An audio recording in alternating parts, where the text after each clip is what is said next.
Mga kaubayan, kamusta po? Si Kamanong po inyong lingkod ay nagbabalik po at tayo po ay magkomentuhan dito po sa Tambayan Makabayan. Sana po nasa maayos po kayong kalagayan. Mag-umpisa na po tayo. Komentuhan po natin ito pong balita. Ito po ay pinag-uusapan na po sa social media, mga kababayan. Yung bahay po ng congressman na si Pulong Duterte, ang panganay na anak po ni dating Pangulong Duterte, ay naharap po sa issue na isiniwalat po na halugugin daw po o papasukin ng bahay ng congressman. At may balita rin daw po, pati po ang mga kapatid ng congressman ay plano rin daw pong halugugin. Hindi po ba ito'y kumalat na rin po at nagplano rin po sila nung nakaraang taon na halugugin din po ang ancestral house o ang bahay ng dating Pangulong Duterte? Hindi po ba? Lagi na lang po ang pamilya Duterte ang kanilang ginigipit, mga kababayan. Talagang sila po ay takot na makabalik sa kapangyarihan ang mga Duterte. Pakinggan po natin si Congressman Pulong, mga kababayan, sa kanya pong sinasabing bagong aso ng bangag na pamilya.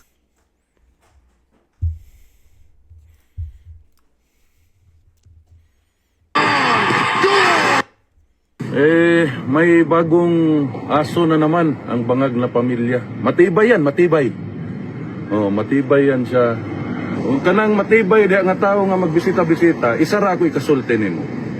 Pagdating ng panahon, kasi pag bumibisita ka, balita ko, matibay ka, nagpo-full battle gear ka. Pagdating ng panahon na may kaharap ka na naka-full battle gear, matibay ka man kaya, huwag kang pumiyok ha. Yes. Meron pong usapin ngayon, sir, circulating, no, na ang mga kababayan natin na sumusuporta sa iyo, nababalaka sila o nababahala sila kasi anytime daw bibisitahin ang bahay mo kay Mayor Baste at saka sa KOGC din, sir. Ano po yung masasabi mo dito? Bibisitahin? Bibisitahin po ang term, sir, para politically correct, sir. Bibisitahin. Kasi mo bisita. Ngayon ko lang yan narinig, Alvin, no? Pero kung may bibisita, if that is politically correct, so kasabot na, bibisita ko, pero politika na. Kung may bibisita, narinig ko kanina lang ding umaga, nakita ko yung may nag-post na vlogger ng Tiga Davao, si Boss Mil man ata yun. Yes, sir. Nakita ko, yun, nagtatanong-tanong ako, may bagong aso na naman ang bangag na pamilya. Matibay yan, matibay.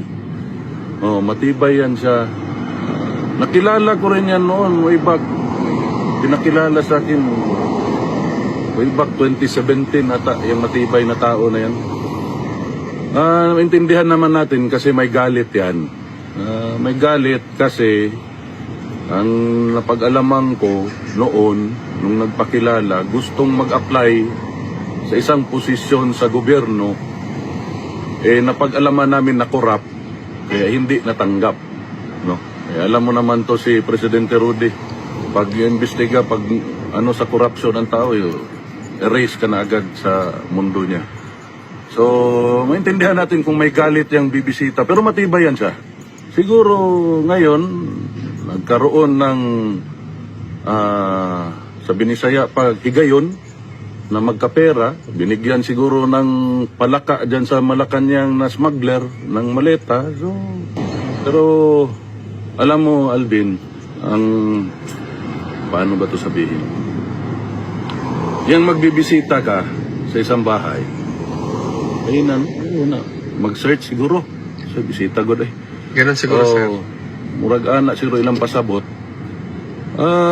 Siyempre, magkinahanglan man mga warrant, gikan sa judge, gikan sa... Ang tanan mo partisipar diha. Basta inimbento gani ng inyong pagbisita sa among mga balay. Sugod sa judge na nag-issue ug sa mga abogado nga ni-appeal ng mga iro ni Matibay, ang mga ganang matibay na tao, kailan rin na namong kaso dismarbet pag-abot panahon. Rana bin. Kabalo ka, alam nyo, no? Isa lang hilingin ko, tama pala, James. Og imo ni makitaan karon sa imong Facebook. Palihog lang, isecure daan ang akong mga ginamos ug akong kusahos nga kabaw magikan sa akong mga paryentes Danau kay hinaguan na nila tagua daan kay basig ilaha pang hilabtan. Unya ato ni sumpayan pa. Kay mo bisita man ka sila sa akong balay. Mao ra gyud kinahanglan ma-secure yung ginamos ug akong kusahos nga kabaw. Kay lisod kay nang kusahos nga kabaw buhaton des Danau. Alam mo bin, itong bangag na administrasyon na ito, kung hindi na nga nila kaya, kita man nato, di na nila malimod ang ilahang corruption, nagsugod pa sa budget atong 2023, 22-23, antod tanang budget, ang ilang corruption sa flood control. Klaro man kita man mo mga tao. Kana di na gani malimod, kabalo ka ng elitista, na ug di na niya kaya sagangon ang tanang labay sa iyaha, magpalaban dayon og iro. Ana na ang among tan-aw sa ilaha sa mga Bisaya. Dili tanang Bisaya, ako Bisaya man ko. Mao na akong tan-aw sa ilaha. Kanang di na gani nimo kaya, di na nimo malimod. Mao na nga magpalaban dayon kag iro. Mao na mga elitista. Labi na ning mga elitista nga pangit. Di mo pagkugwapo, pero mas pangit yun sila. Dagway akong ginasulti ha.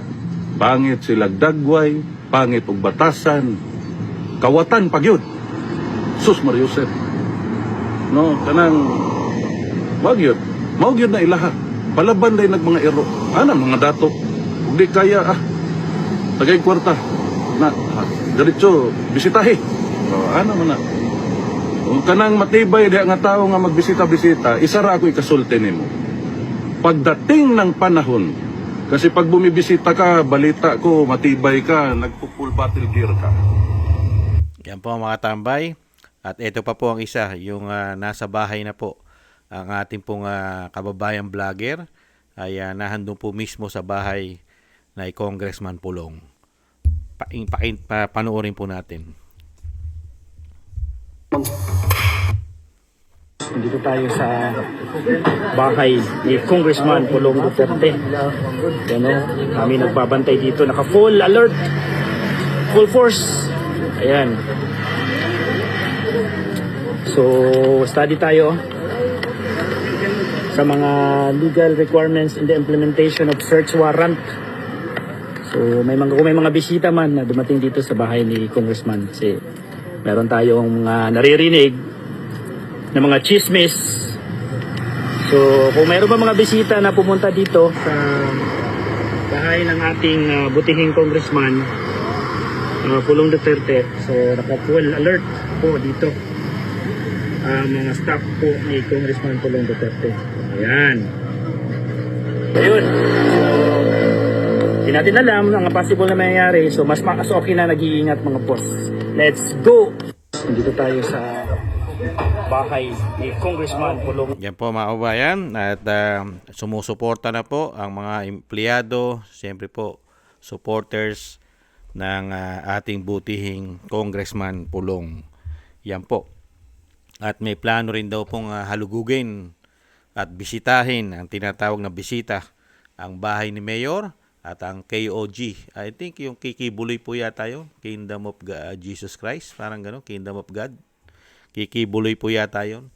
Ay kasama rin po yata. At yung sinasabing si Matibay. Sino kaya si Matibay? Yung kaya yung nasa NBI? Yung kaya yung may asawa na congressman na may insertion din po ng billion flood control? Yung kaya yun sinasabi ni Congressman Pulong na bagong aso ng pamilya Bangag ayon kay Congressman Pulong. Tama po si Congressman Pulong eh. Bistado na po ang korupsyon nila. Pero ang tinututukan ang mga Duterte. Pero yung korupsyon nasa kanila lahat. Ano ang ginawa sa korupsyon? 2023, 2024, 2025 hanggang ngayon 2026. Nasaan ang korupsyon? Sa mga Duterte pa rin nakatutok. At talagang pinababagsak pumpilit ang mga Duterte. Mga kababayan. Ibang klase. Puro po Davao. Ang malawak ang korupsyon ay nasa Metro Manila. Nasa Norte.